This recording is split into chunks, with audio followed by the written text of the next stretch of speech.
warmly welcome our chairperson, Tushara Manoj, to welcome you all.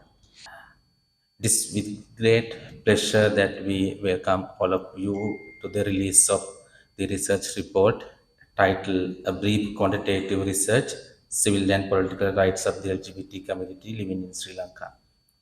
So, we believe that this report would be added a huge value to the efforts aimed at protecting and promoting the human rights of the LGBTIQ community in Sri Lanka. So while the struggle to win the rights of the LGBTIQ community living in Sri Lanka is expanding at present during the past 7 years, so being LGBTIQ plus activist, uh, wanted to mention like exactly last 5 years. So positive. So my dear LGBTIQ community members here will be like agree with me and witness with me what happened during last 8 years. We have come so much far uh, from all the struggling, from all the disturbance. But at least now we have Supreme Court determination. You have recognized by the Supreme Court. We have, including me, have recognized by the Supreme Court that we are citizen of this country and we are not violate the constitution of this country. With that pride, we have achieved several victories as a community. The support extended by community organizations working for the LGBTIQ community, civil society organizations, state institutions, highest other stakeholders, especially universities, Human Rights Commission, and various other institutions.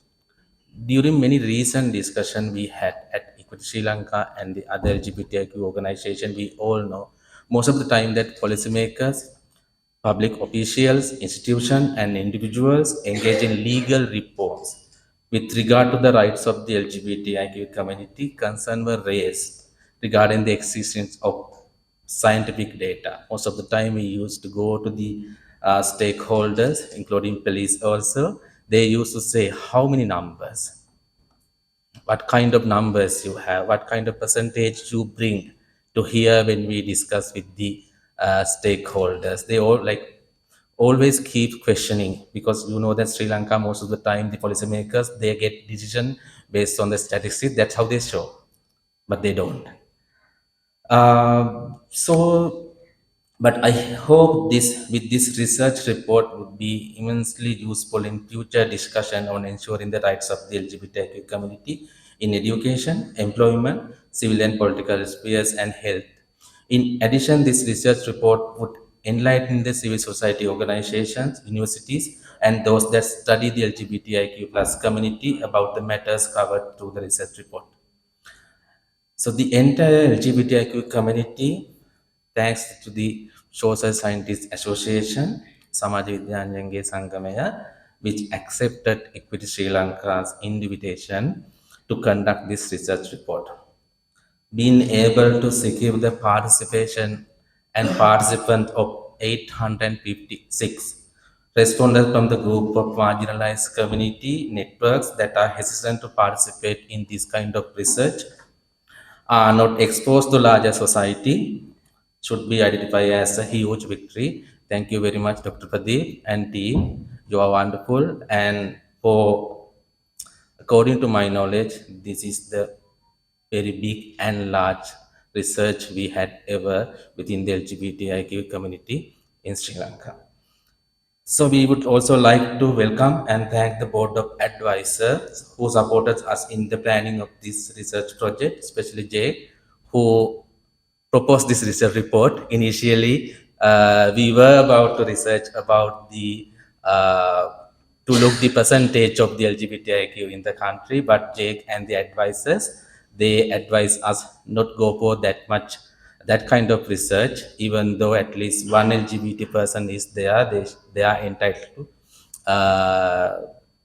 fight for rights. So they suggested to have this research and Jake, I think you and this old advisor can be happy. This is your baby.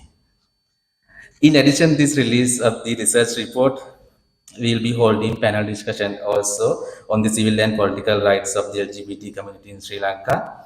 So, despite being merely 5 years old, small organization, we just 5 years old, small organization, we have come long way.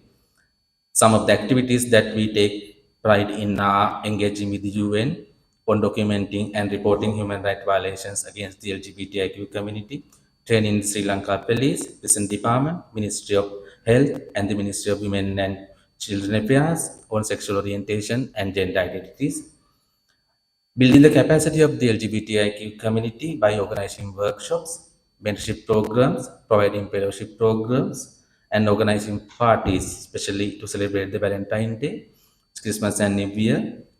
And we are the only organization, only LGBT organization in Sri Lanka that operates a safe place in addition to have the head office.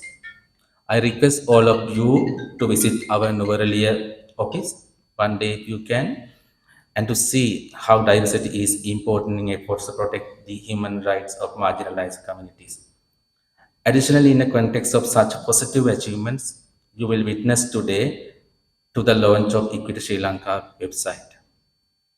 Last but not least, we extend our gratitude to the Canadian High Commission, Dan Wipler, and the entire Canadian High Commission in Sri Lanka and Maldives for funding the LGBTIQ community pride event in 2023 in Novarelia and the cultural event held in Jaffna in celebration the Human Rights Day in addition to this research project. Again, I warmly welcome all of you to the event, and I hope you ask questions and engage with the panelists during the panel discussion. And there is a media representative also here. We all welcome all of you here, and I request the media also. If you have any questions regarding the LGBTIQ community, please make your voice and please ask questions from the panelists. Thank you very much.